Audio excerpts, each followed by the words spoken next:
后来继续要来看是这个俄罗斯的芭蕾舞团，本地是昨要伫台湾演出，但是演出进前陆续有8个团员确诊来胃着病毒，这个后续的演出全部来取消。其他44个团员是接触者，爱居家隔离，昨暝是分配到集中的检疫所。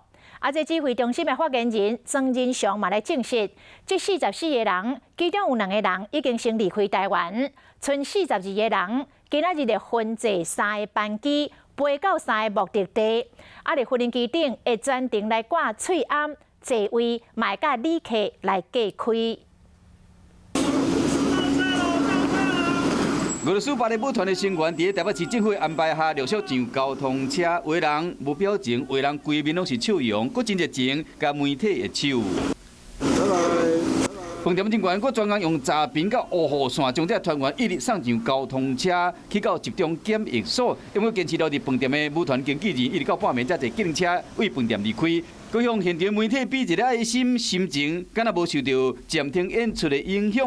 伫去到检疫所了无偌久，透早6点08分，佫坐计程车去机场坐飞行机返去美国。而我们收到的最新消息是呢，大约是在傍晚左右，他们将从集中检疫所离开，前往搭机。不过目前北市府还没有做出任何的说明。即摆来台湾演出的俄罗斯莫斯科古典芭蕾舞团总共有52个舞者，拢有检验阴性的证明。想要到伫正式登台前，有8人陆续确诊。另外留伫饭店还有43个舞者甲1个经纪人，2采拢是阴性。昨暝晚5点40分，2台交通车先到饭店外口台面，一直到暗时7点50分，头一批23人上车去检疫所，第二批嘛伫8点10分上车。依照消息指出，伫经纪人离开台湾了后，转去美国。某一个日本的舞者转去日本，剩的伫检疫所的42个人，将以专人方式坐飞行机转去莫斯科。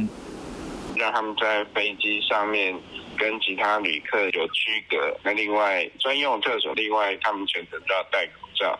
即摆俄罗斯芭蕾舞团确诊的案例，嘛好指挥中心有一个经验，所来艺文的专案，将会用更较严格的方式来规范。